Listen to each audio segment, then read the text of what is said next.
nos orientations sexuelles, elles seraient déterminées par la biologie, oui?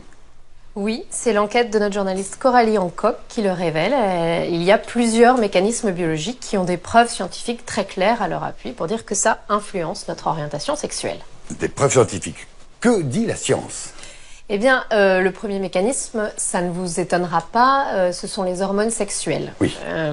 Il y a des expériences chez le rat, notamment, en particulier sur la testostérone, l'hormone masculine, des expériences d'injection de testostérone à des femelles ou au contraire de blocage chimique de son action chez les mâles qui montrent que cette hormone module les préférences sexuelles des mâles et des femelles.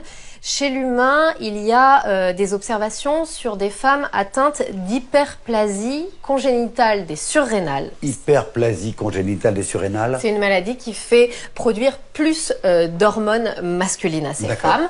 Et c'est clairement démontré. Ces femmes ont une probabilité plus importante d'être homosexuelles.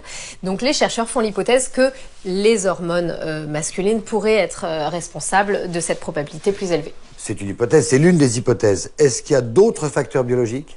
Oui, et là, ça va paraître un mécanisme beaucoup plus étonnant et pourtant beaucoup mieux démontré. C'est ce que les scientifiques appellent l'effet grand frère. C'est clairement démontré sur vraiment des milliers d'hommes de toute culture. Les hommes qui ont un ou plusieurs grands frères ont une probabilité plus grande d'être homosexuels.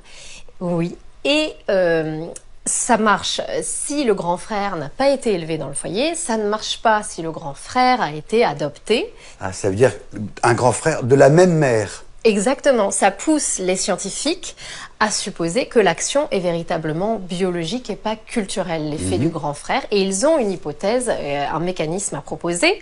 Et ils se basent sur une observation bien connue. Les femmes qui sont de groupe sanguin rhésus négatif, qui tombent enceintes d'un premier fœtus rhésus positif. Leur système immunitaire réagit à ce rhésus positif, le reconnaît comme étranger. C'est pour ça qu'il faut prendre un traitement, parce que si elles tombent enceintes ensuite d'un nouveau fœtus rhésus positif, leur système immunitaire va s'y attaquer. Et ce serait un mécanisme similaire qui serait à l'œuvre quand les femmes sont enceintes de plusieurs garçons à la suite, même si dans ce cas-là, bien sûr, ce n'est pas un mécanisme pathologique, il n'y a pas de problème pour la santé. Simplement, les fœtus masculins produisent des protéines spécifiquement masculines que la femme pourrait reconnaître comme étrangères et s'y attaquer lors des grossesses suivantes s'il y avait à nouveau un fœtus masculin. Et les chercheurs ont même identifié un anticorps, une molécule du système immunitaire qui est effectivement présente en plus grande concentration chez les femmes qui ont eu plusieurs fils et en particulier quand le benjamin est homosexuel. C'est un anticorps qui est dirigé vers une molécule produite par le chromosome Y et qui joue sur les connexions neuronales. Donc il y a vraiment beaucoup d'arguments à l'appui de cette hypothèse. L'hypothèse du deuxième garçon, du grand frère.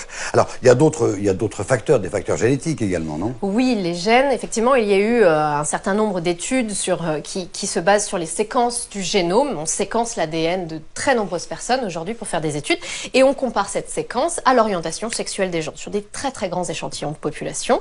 Et ça a permis d'identifier différentes régions du génome situées sur différents chromosomes qui semblent effectivement influencer l'orientation sexuelle. On ne sait pas encore comment, on ne sait pas forcément à quoi servent ces gènes, mais c'est clairement démontré statistiquement.